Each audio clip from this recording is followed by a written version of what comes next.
जय Shri Mahakal area. Human zone, मानव का क्षेत्र जहां मानव सबसे ज़्यादा आज प्रभावी हो रहा है। ऐसा कौन सा एरिया है जहां मानव ड्रास्टिकली इफेक्टेड हो रहा है? बाहर नहीं, बाहर नहीं। हमको लगता है कि कहीं बाहर ही बहुत गंदगी हो गई, बहुत ज़्यादा खराब हो गया है। बाहर तो बहुत ही कम दिख रहा है। ये बात ध्यान से सुन लीजिए। आज पृथ्वी का टेम्परेचर आपको लग रहा है बढ़ गया है, आपको लग रहा है कि कहीं पृथ्वी खराब हो रही है, नष्ट हो रही है। पर याद रखिए, सबसे ज्यादा क्या खराब हो रहा है? आज मानव नष्ट हो रहा है, अंदर से पूरा टूट रहा है, खराब हो रहा है। आज मानव का दिल टूट गया है, मन टूट गया, आत्मा टूट गई है, वो खराब होते जा रहा है। ठीक है, और दिन पे दिन क्या होते चले जा रहा है?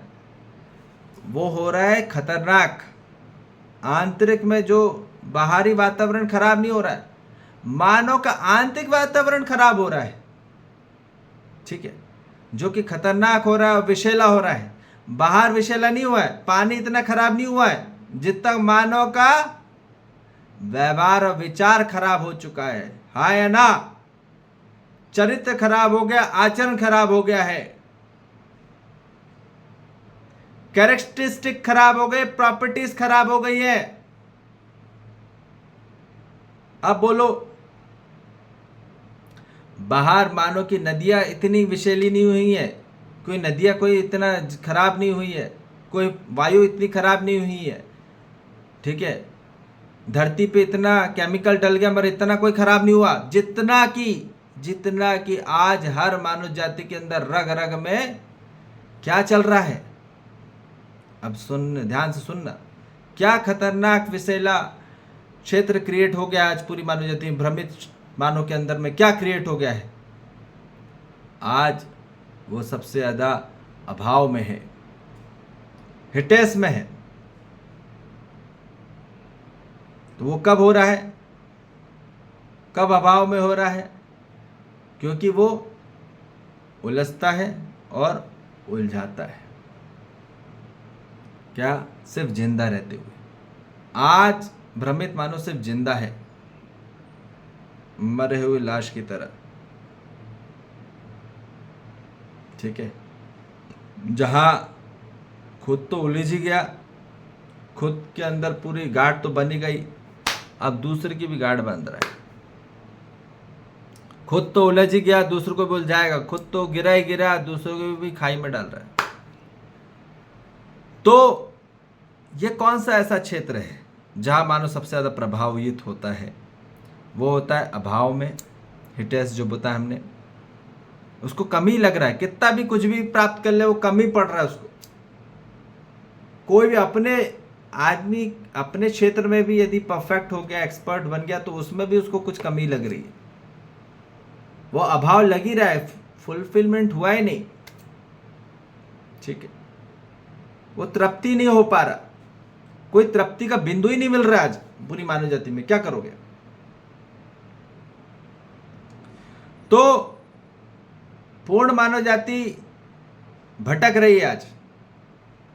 अब जिस कारण से अब भटक रही है, तो आज पूरा क्या हो रहा है, पूरा जो एजुकेशन है, आज का एजुकेशन, मॉडर्न एजुकेशन, और जो पहले का भी एजुकेशन हुआ, वो कहीं ना कहीं वो क्या हो रहा है, वो घृणा पैदा कर रहा है, आज जेलेसी पैदा कर रहा है, तुलना पैदा कर रहा है, कंपैरिजन कर रहा है और कंपटीशन कर रहा है।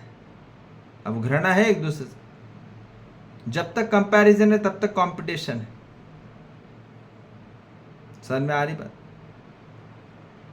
तो तब तक मानव जाति समझौते पे समझौता किए जा रही है, और क्या हो रही है? घृणा हो रही है।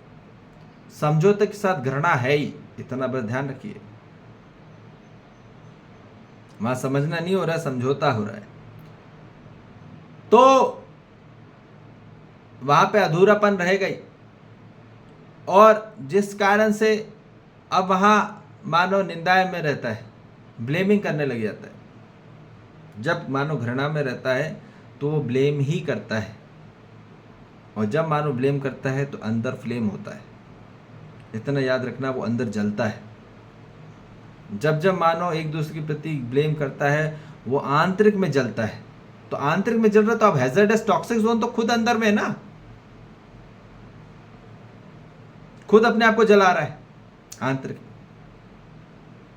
पृथ्वी का तो कम टेम्परेचर है, मानव का अंदर ज्यादा टेम्परेचर, अंदर बम बन रहा है आदमी। ये हमको समझ में आ जाए, कब क्या फूट जाए और कब कब फूटने वाला है। क्योंकि मानव की तृप्ति नहीं हुई जो होनी चाहिए थी। ठीक है, मानव की जेलेसी ही नहीं खत्म हुई, मानव की अभी भी क्या चल रहा है, निंदाएं चल रहा है, एक दूसरे की ब्लेमिंग चल रहा है, और शिकायत पे शिकायत चल। जब तक मानव शिकायत पे रहेगा, कंप्लेंट बॉक्स रहेगा उसके पास, तब तक वो अशांत रहेगा ही रहेगा। ये बात निश्चित है, ये बात हमको समझ में आ जाए क्लैरिटी, स्पष्टता में। जब तक मानव शांति तब तक नहीं रहेगी जब तक कि जीवन में, उसके जीवन में शिकायत रहेगी। जब जब मानव शिकायत करेगा, वो अशांत होगा ही होगा और अशांत रहेगा ही रहेगा जिंदगी भर। जब तक वो करता रहेगा, जब तक शिकायत रहेगी तब तक अशांति रहेगी, ये बात निश्चित है। अब कितना भी कार्यक्रम कर लो शांति का, है ना, हवन करा लो, पूजन करा लो, भंडारा करा लो, उससे कुछ नहीं होने वाला, ये बात निश्चित है। ये समझ में आ जाए हर मानव जाति को, है ना। कितना भी धतूरा चढ़ा दो, जल चढ़ा दो, है ना, खुद को भी चढ़ा दो, कुछ नहीं होने वाला। ठीक है ना। इतना बस ध्यान रख लो कि अब मानव जाति को जागृत अवस्था में होना होगा, जागृति में आना होगा, कॉन्शियस ह्यूमन में आना होगा, जहां मानव सेफ्टी डिटॉक्स जोन क्रिएट करेगा, जहां सुरक्षित होते विषहरण को क्रिएट, जो कि ग्रहण करेगा। ठीक है, जो भी विष क्रिएट हो रहा है उसका हरण करेगा, उसको ग्रहण कर लेगा अपने अंदर। जो भी हुआ आज तक, जो भी हुआ वो डिटॉक्स कर देगा, गायब हो जाएगा, विलुप्त हो जाएगा, जागृत अवस्था में होते हुए। तो वो जीता है, जिंदा नहीं रहता। वो जीता इसलिए क्योंकि वो समझता है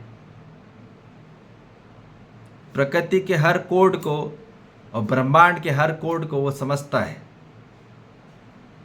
और वही चीज वो समझाता है, डी कोड करता है। यही कार्यक्रम है हर मानव जाति का।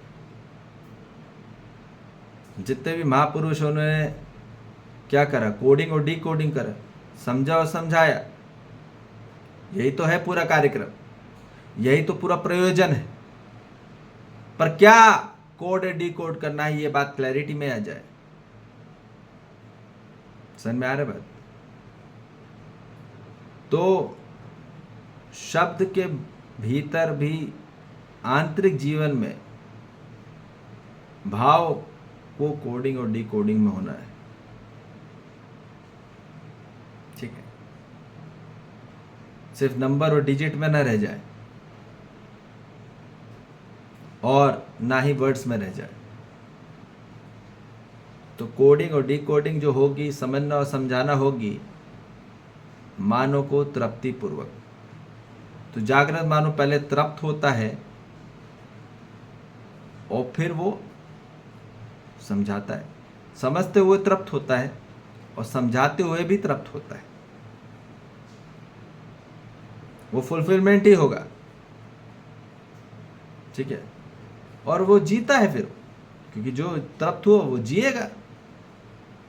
ठीक है, और वो प्रेम पूर्वक समझता है और समझाता है। यही कार्यक्रम है हर मानव जाति, यही कार्यक्रम है। ठीक है, और कृतज्ञता का भाव रहता ही है, हमेशा धन्यवाद का भाव। कृतज्ञ होते ही अपने माता पिता, अपने गुरु के प्रति, अपने सभी मानव जाति के प्रति, जीव जंतु के प्रति, वनस्पति के प्रति, खनिज संसार के प्रति, है ना, सभी पंच तत्वों के प्रति कृतज्ञता भाव है ही, कृतज्ञ है ही उनके प्रति, धन्यवाद है ही, और होना ही चाहिए। क्योंकि इसके बगैर अस्तित्व नहीं मानव जाति का। ठीक है, तो कृतज्ञ भाव होना ही चाहिए और रहता ही है जागृत मानव, और यही होना है हर मानव जाति को। और फिर एप्रिसिएशन, ठीक है, प्रोत्साहन तो करेगा ही करेगा, और यही होना चाहिए हर मानव जाति को कि जागृति की तरफ में प्रोत्साहित करना है, कि वो जागृत हो, अपने जीवन में उत्साह बढ़े, उमंग बढ़े, और वो सुखी हो, शांति में हो, संतोष में हो और आनंद में हो। यही पूरा प्रयोजन है जागृत मानव का, और यही होना है। ठीक है, तो इसलिए जागृत में होइए और अपना क्षेत्र अब सुरक्षित करिए। तो पहले आंतरिक क्षेत्र को सुरक्षित करिए। आंतरिक क्षेत्र सुरक्षित होगा तो बाहर क्षेत्र सुरक्षित हो ही जाएगा, ये बात निश्चित है। जागृत आंतरिक में जागृत होके ही, अपने आंतरिक क्षेत्र में जागृत होके ही अंदर ही जगना होता है, बाहर नहीं जगना होता है। लोग बाहर तो जग रहे हैं पर अंदर जगे नहीं है, रात रात भर जग रहे हैं, वो जागृति कार्यक्रम है नहीं।